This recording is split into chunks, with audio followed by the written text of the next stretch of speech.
As you gain more experience, you will also see c5. This is known as the Sicilian Defense. Black fights for the d4 square immediately.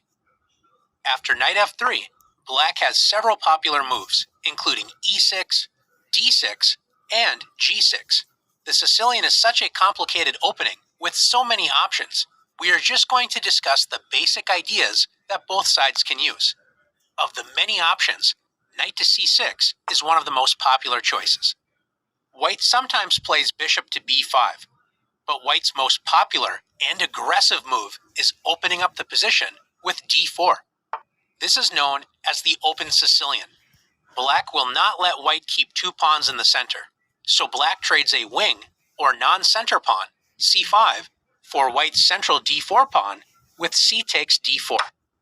After knight takes d4, white wants to open up the position to attack because white can complete development faster than black.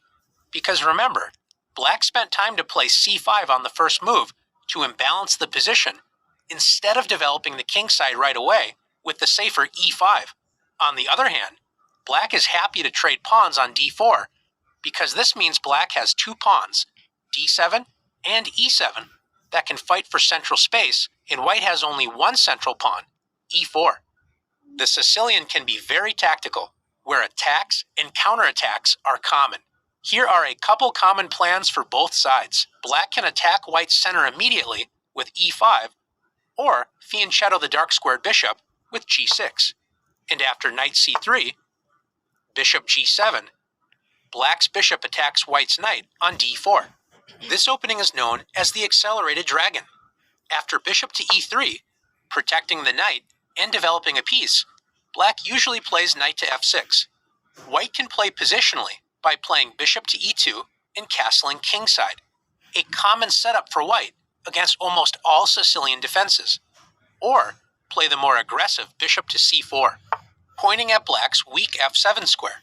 White may decide to castle queenside and attack black's kingside with moves like f3, g4, and h4, or play more cautiously by castling kingside. Black will always look for a chance to safely play d5, attacking white's center and opening up the light-squared bishop. Another popular choice for black is to play knight f6. And after knight c3, instead of trying to attack white's center immediately, black will sometimes try to keep the center closed with d6. And after bishop c4, play e6, blocking white's light-squared bishop from attacking f7 and preventing any white pieces from entering the d5 square.